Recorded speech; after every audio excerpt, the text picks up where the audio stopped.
In a packed US courtroom with over 62 million people watching live, President Ibrahim Traoré is blindsided by Justice Clarence Thomas.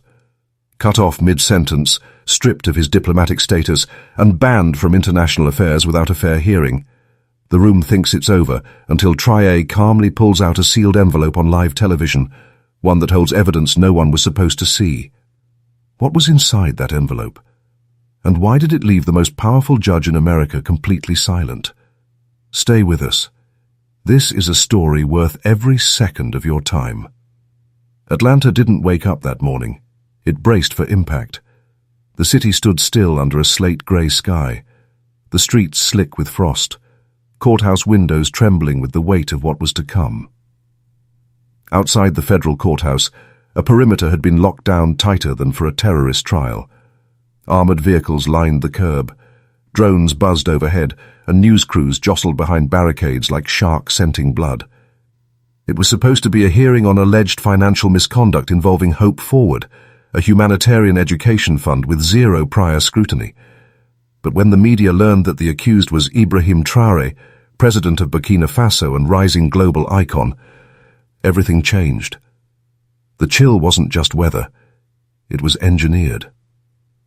And when word leaked that Supreme Court Justice Clarence Thomas himself would preside, gas swept through the legal community like a virus.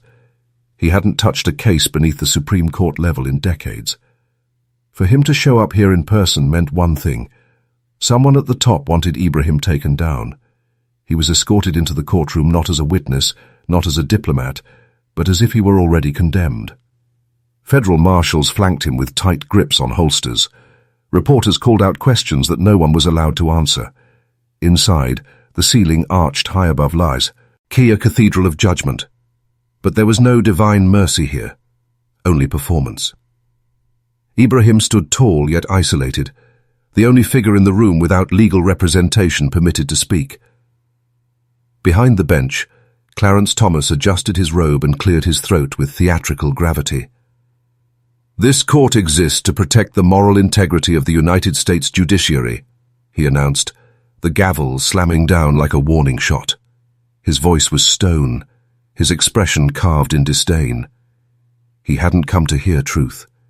He had come to bury it. Crowd remained silent, but the message was deafening. This was not a courtroom. This was an execution chamber wearing a robe. Every attempt by Ibrahim to respond, to even clarify the record, was met with interruption. "Mr. Justice, if I may just explain that the funds in question were transparently routed through enough." Thomas barked, slamming his gavel once. "I must insist, Your Honor. Hope Forward operates under an international treaty signed by—" "This is not a platform for geopolitical grandstanding," Thomas snapped. "Then allow me to submit that in the fiscal year 2023, not a single dollar was. You are not recognized to speak at this time." Thomas declared, voice like a blade. The irony was suffocating. The court had become theater, and Thomas was both judge and lead actor. Defense filings were dismissed unread. Financial documents were waved off as irrelevant. Ibrahim's own voice was treated as hostile evidence. Viewers around the world watching the live stream saw the optics unfold like a slow-motion train wreck. An African leader stripped of dignity, silenced in a court that claimed to champion democracy. Behind him, American flags stood still, frozen not by air, but by hypocrisy. Even the Constitution etched into the chamber wall seemed to recoil from what was happening. And then came the blow. "I hereby rule that Mr. Traoré be amid." Idly stripped of diplomatic status and prohibited from engaging in any international governmental function for no less than 10 years, Thomas declared, "No deliberation, no vote, just raw judicial fiat." Gasps rippled through the gallery, followed by a silence so total it seemed to swallow sound itself. Ibrahim did not blink. He did not lower his head. He stood as the sentence fell upon him like a man watching a burning house. His, yes, but not built by him. What began as a financial hearing had mutated into a political assassination televised for maximum impact. Justice had not just failed, it had betrayed its oath. and the world now watching in real time would not forget. But as the sentence echoed through the courtroom like a final blow, Ibrahim Traoré didn't flinch. Not because he wasn't hurt, but because he had survived far worse. He had seen injustice before, raw, violent, and without disguise. His mind, calm behind the stillness of his face, went back in time. 22 years ago in Ouagadougou, under a dark sky. Soldiers had dragged him through the dust, beating him for one reason. He spoke up when a French company poisoned the land of his people. No court, no lawyer, just fear, pain, and silence. Locked in a small, dirty cell, Ibrahim had nothing except a smuggled copy of his country's constitution hidden inside the lining of a soldier's boot. Night after night, he read it by weak moonlight until it became more than words. It became a promise. They tried to break him back then too. But in silence, something stronger was born. Later he joined the army. Not because he loved war, but because war kept coming for his people. He didn't fight for medals. He fought to stop the burning of farms, the erasing of villages, the silencing of lives. One day, when the government ordered him to shoot unarmed protesters, he refused. And that refusal lit a fire. The people stood up and chanted his name. Not because he was perfect, but because he was one of them. He didn't take power. They gave it to him. Not with speeches or politics, but with trust.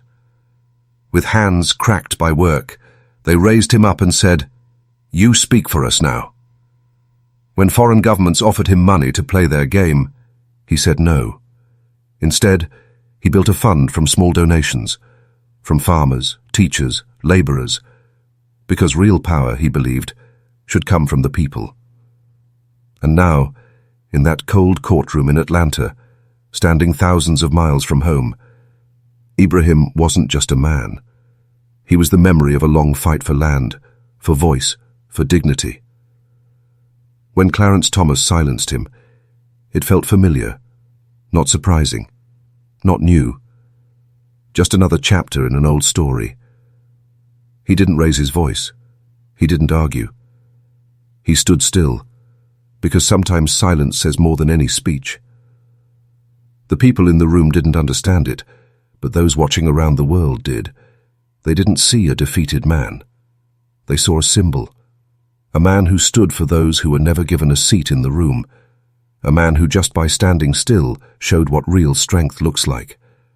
And just as the court tried to silence history, history found a way to speak.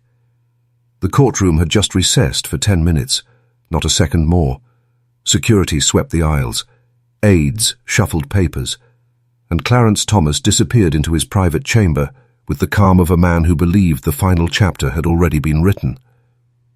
But as Ibrahim stepped away from the defense podium and turned toward the benches, a man in a charcoal suit brushed past him, too fast to be noticed, too smooth to be random. In one seamless motion, his hand slipped a golden envelope into the inner pocket of Ibrahim's coat. No words, no glance back. It happened in a single breath, as if rehearsed by fate itself. Courtroom camera barely caught it, only a flicker, a blur in the background of a wide shot. But the weight in Ibrahim's chest shifted instantly.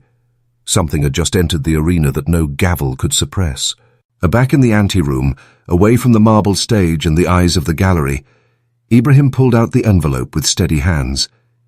It was thick, wax-sealed. The initial CT marked in the corner, not his. He broke the seal.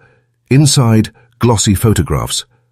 Clarence Thomas on the deck of an Italian superyacht, a receipt for a $42,000 PC Philippe, wire transfers from a billionaire hedge fund to a private tuition account for relative educational purposes.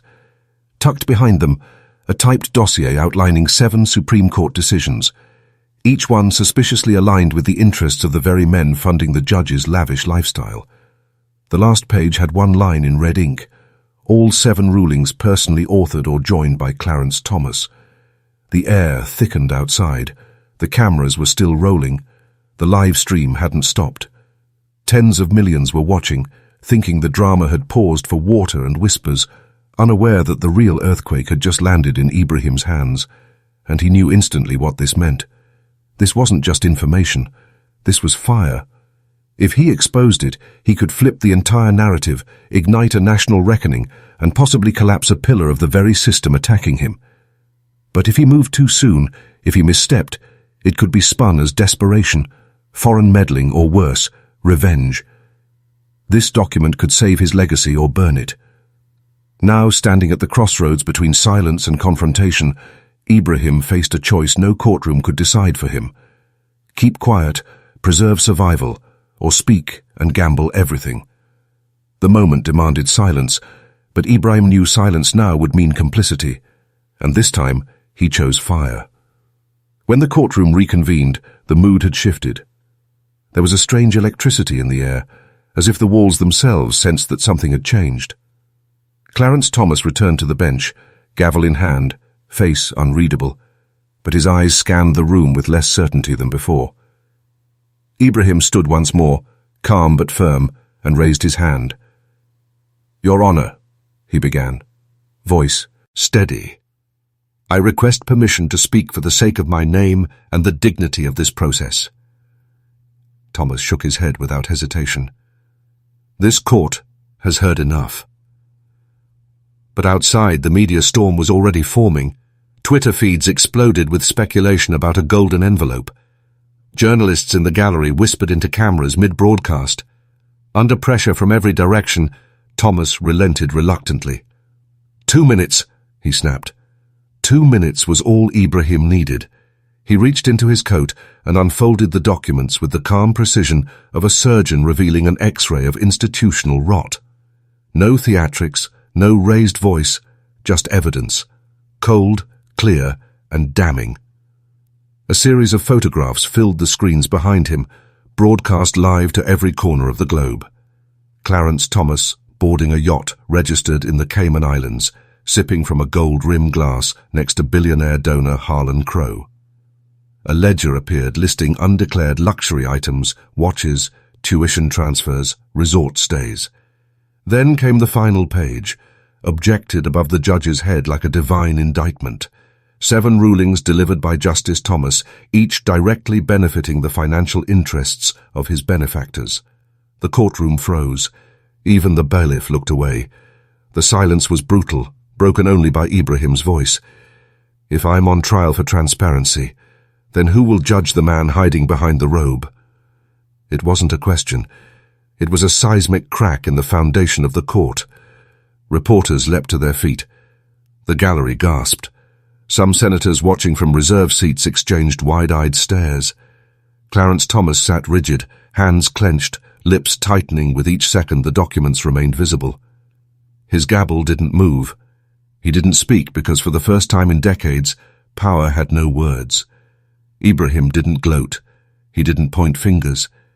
He simply stood as the world shifted around him.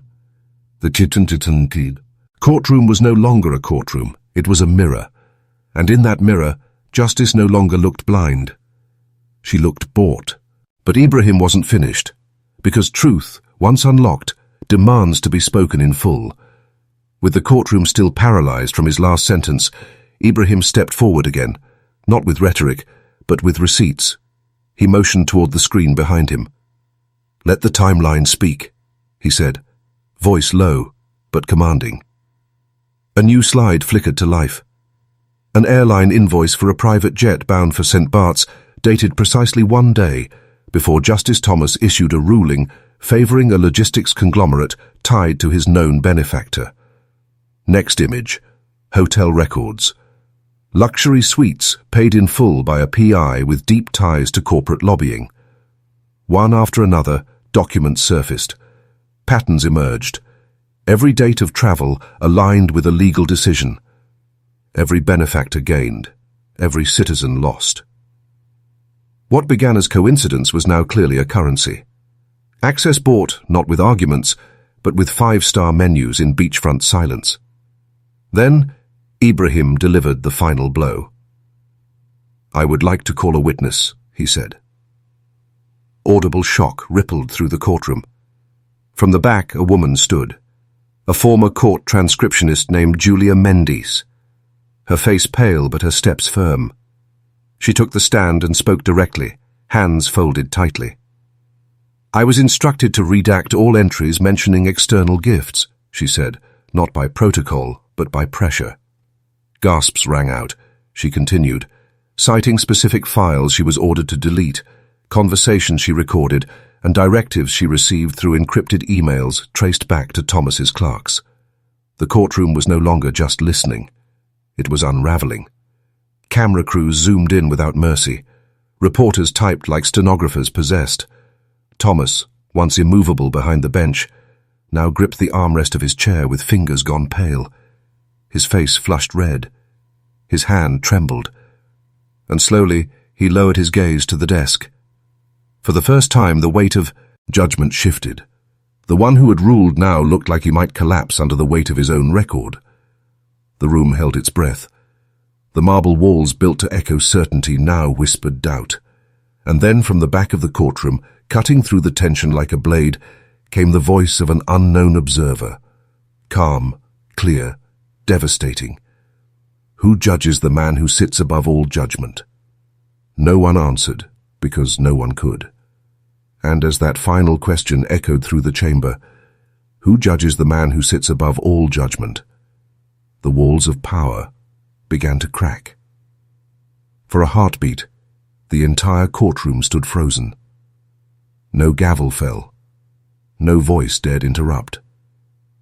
But in that breathless silence, something larger moved. Accountability. A man in a dark blue suit rose from the government's bench, Assistant Attorney General Mark Delaney. He didn't clear his throat or wait for permission.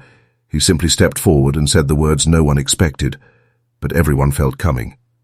In light of the evidence presented, this proceeding is hereby suspended. The Department of Justice will launch an immediate ethics investigation into Justice Clarence Thomas. The gallery exploded, not with chaos, but with a collective intake of air, like the country itself had just gasped. On screen, the chyron updated in real time. Thomas under federal probe. Cameras zoomed, pens flew, but in the eye of the storm, Abraham stood unmoved, his silence no longer forced, but sovereign. Then came the final reversal. The judge's seat, once towering with authority, now looked like a sinking throne. A clerk read aloud, "All charges against Mr. Traoré are dismissed. There is no legal basis for sanction." No applause followed.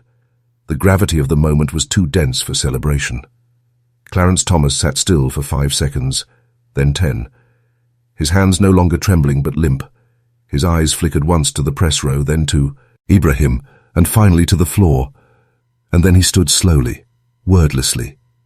He didn't reach for the gavel. He didn't meet a single stare. He turned and walked down from the bench like a man retreating from history. The cameras caught every step, every footfall in cinematic detail. His robe dragged behind him like a shadow too heavy to lift. The room watched in complete silence, not out of respect, but reckoning. The symbol of unchallenged power had been stripped without force, without violence, only by truth.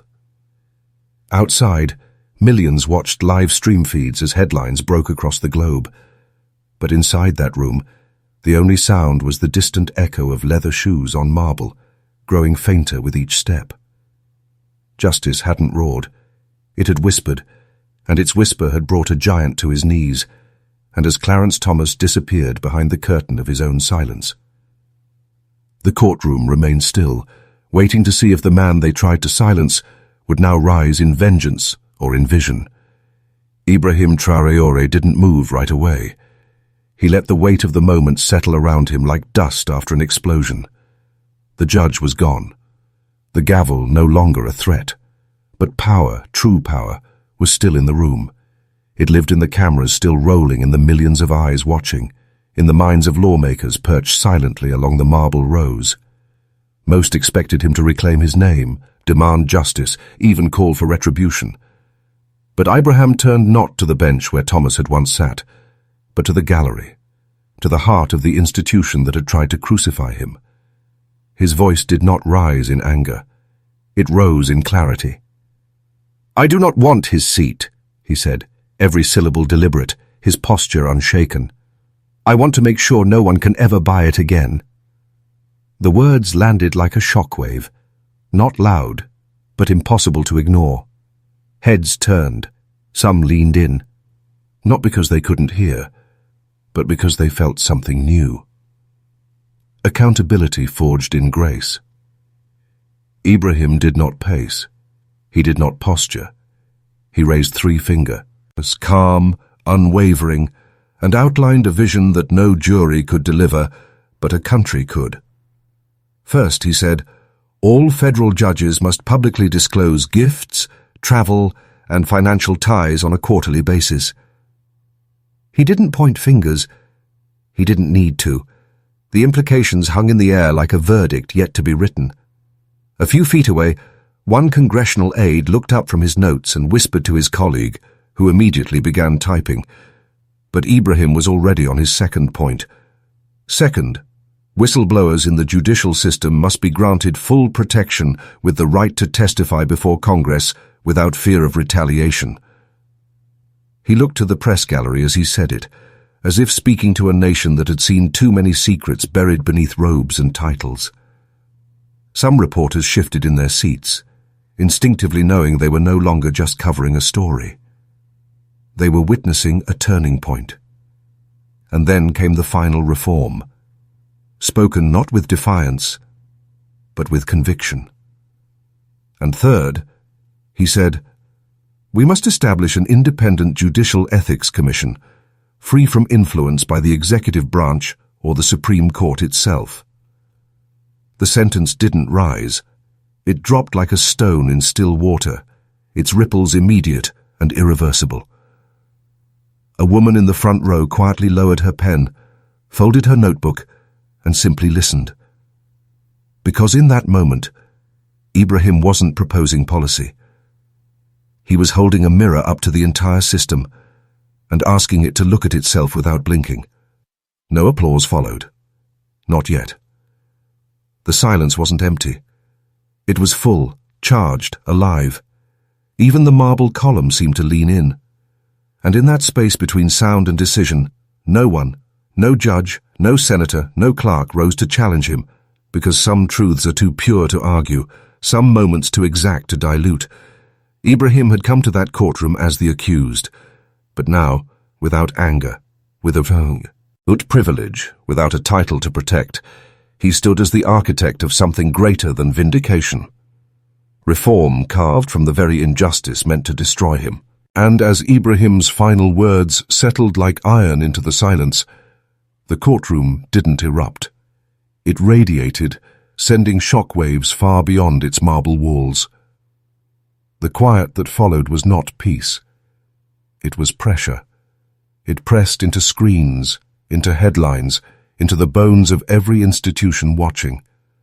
Something ancient and untouchable had cracked, and the world knew it. Within just hours, the live stream view count had passed 60 million, a number once reserved for breaking news of war or natural disaster.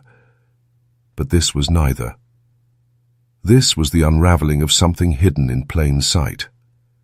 Anchor desks cut their segments mid-sentence. Commentators stopped speculating and began reporting.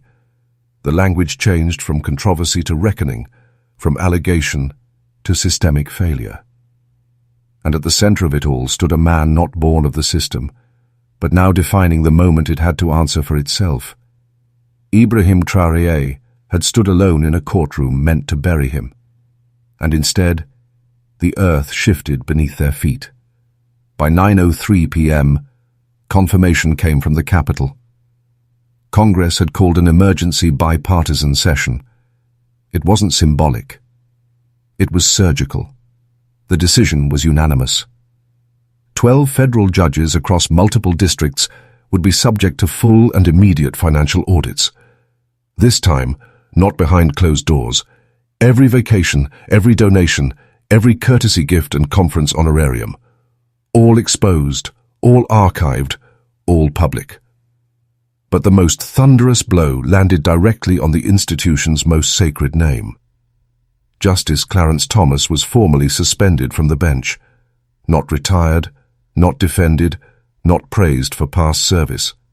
Suspended. The letter signed by the House Judiciary Oversight Committee was delivered by hand. No cameras, no ceremony, just 3 sentences that ended a decades-long silence. And the world responded, not with chaos, but with clarity. In law schools across the country, students printed transcripts of the hearing and covered the walls with them. Classes turned into forms. Lectures were replaced with live analysis. Professors who once warned students not to name names now asked them to study how one name spoken calmly could collapse a system. In homes across Middle America, in train cars and cafes, people watched Ibrahim's testimony not once, but twice. It wasn't just what he revealed. It was how. No rage, no fire, just a man who refused to lie and refused to kneel. A man who stood still long enough for the truth to rise behind him. For years, the American judiciary had been shielded by tradition, by ritual, by the illusion that those in robes sat above the consequences of power.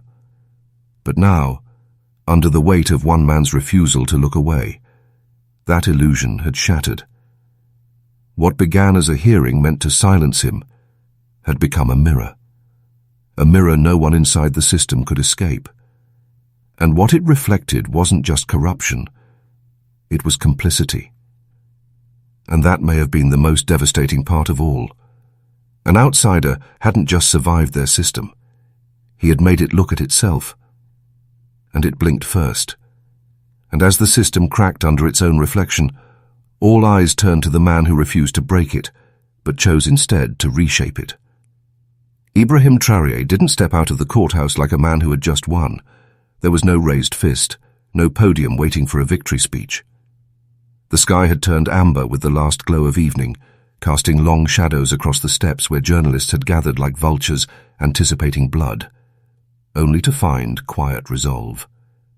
Camera flashes stuttered like gunfire. Dozens of microphones stretched toward him.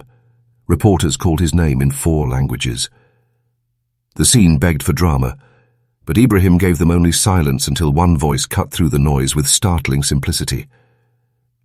"Do you feel like you've won?" asked a CNN correspondent, her voice steady but laced with curiosity. He turned just enough to meet her eyes and said, "I didn't come here to win. I came to end the shameful things that have been allowed to grow in the dark." And with that, he walked, not toward a crowd, but away from it, his shoulders upright, his pace unhurried. The camera crews didn't chase him. They just stood frozen, lenses pointed not at a politician or a protester, but at a man who had delivered truth and left without taking a single bow. The message did not fade. It deepened. In the days that followed, while the media tore apart Thomas's financial records and late-night hosts turned ethical scandal into satire, Ibrahim worked in silence. He did not tour talk shows. He did not grant exclusives. He drafted word by word, clause by clause. And exactly 7 days after the hearing that shook the nation, a bound document landed on the desk of the Congressional Ethics Committee. Its title was bold, unoriented. The Judicial Transparency Act of 2025, 47 pages, 3 core pillars, 0 room for loopholes. It was not a manifesto. It was an instruction manual for how to prevent another Clarence Thomas. The language was deliberate, neither accusatory nor forgiving, but surgically clear. Every section cited precedent. Every proposal came with actionable implementation. It did not shame the judiciary. It demanded it grow up. And then something remarkable happened. The bill found co-sponsors on both sides of the aisle. Names that had spent years battling each other in the House chamber now appeared side by side in ink beneath Ibrahim's legislative draft. It wasn't compromise. It was awakening. There had been no shouting, no campaign, no political theatre, only evidence. And a man who refused to weaponize it. A man who, though painted as the accused, had through restraint and precision become something far more powerful than a survivor of injustice. He had become the one who rewrote the rules for those who thought they could never be touched. Not through rage, not through revenge, but through the kind of truth that doesn't fade with time. It sets the foundation for what must come next. And as the ink dried on legislation born from silence, the world began to move on. Except Ibrahim Traoré, who never craved the spotlight, quietly returned to the very soil that had once nearly buried him. The dry wind swept across the red clay of Burkina Faso, where the streets were quieter than Washington, but no less aware. There were no red carpets, no parades, just a sun-faded pickup truck that rolled into the rural capital with little fanfare. Ibrahim stepped out alone, his posture no different than before the storm, the same coat draped over his arm, the same steel in his stride. But everything else had changed. He wasn't a man returning home from exile. He was a man returning from war, a war of truth, waged without bullets, but leaving tremors just the same. The eyes that watched him now were not questioning his survival. They were measuring the cost of his courage. And in the village square turned temporary town hall, where plastic chairs wobbled on uneven concrete and microphones crackled on dusty cords. Ibrahim walked up the steps like he always had, without guards, without script, and without fear. The hall was modest, its walls made of patched concrete and peeling blue paint, yet the room held a tension that rivaled any courtroom in the West. Farmers, teachers, war widows, and restless youth packed shoulder to shoulder, their breath mingling with the heat rising from the floor. At the front sat a row of elders, their hands folded, their silence loaded with history.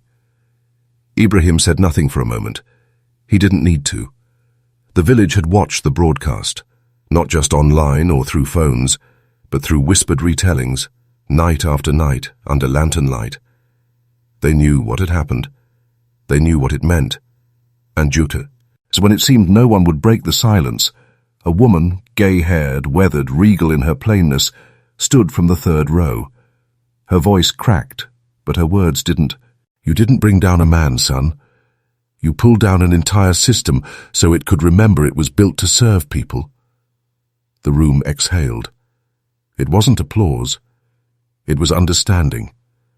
Ibrahim met her gaze with the same steady presence that had silenced a courtroom on the other side of the ocean. No victory speech followed, no declarations. He only nodded. That moment, spoken in a voice half buried by age but sharpened by truth, became the closing line to a global chapter. Later that evening, the quote would appear on the front pages of newspapers in 3 continents. But the story didn't end there, because in the weeks that followed, classrooms from Cape Town to Copenhagen began printing Ibrahim's words on lecture slides, their stark clarity etched beside historic judgments and dissenting opinions. When one man dares to speak truth in the heart of the courtroom, power itself begins to tremble. That sentence, first written on a chalkboard in a law school in Dar, would find its way to Harvard, Oxford, and the International Criminal Court in The Hague. But Ibrahim didn't return to a hero's life. He returned to the work. In a small administrative room behind the town hall, he met with a group of young local officials, teaching them not how to win, but how to last. He handed out handwritten notes on policy reform, on conflict resolution, on civic protection strategies for the unheard. The room had no air conditioning. The whiteboard was cracked. The ink on his pen ran dry more than once. And yet there was more governance in that single room than in most marble chambers where laws were passed with no regard for those they ruled. What made it extraordinary wasn't the symbolism. It was the simplicity. The way Ibrahim didn't lecture, he asked questions. He listened longer than he spoke. He made sure every woman in the room had the mic first. He never once mentioned Thomas. He never uttered the words scandal or investigation. Because the battle for him had never been personal. It had been structural. And now his mission was not to punish, but to prevent. Outside, Dusk fell over the landscape with a soft hum of returning wind, stirring the fields where the land still remembered what it meant to be stolen, poisoned, ignored. But tonight the land stood a little straighter, because the man who had defended it, not with force, but with dignity, had come home, not as a savior, not as a symbol, but as a servant, a leader reborn by trial, not defined by it. And so the final image wasn't of Ibrahim on a stage or in a chair of power, but of him walking alone through the back courtyard, a notebook tucked beneath his arm, the sounds of village life humming behind him. No medals, no motorcade, only truth, and the weight of it carried without complaint.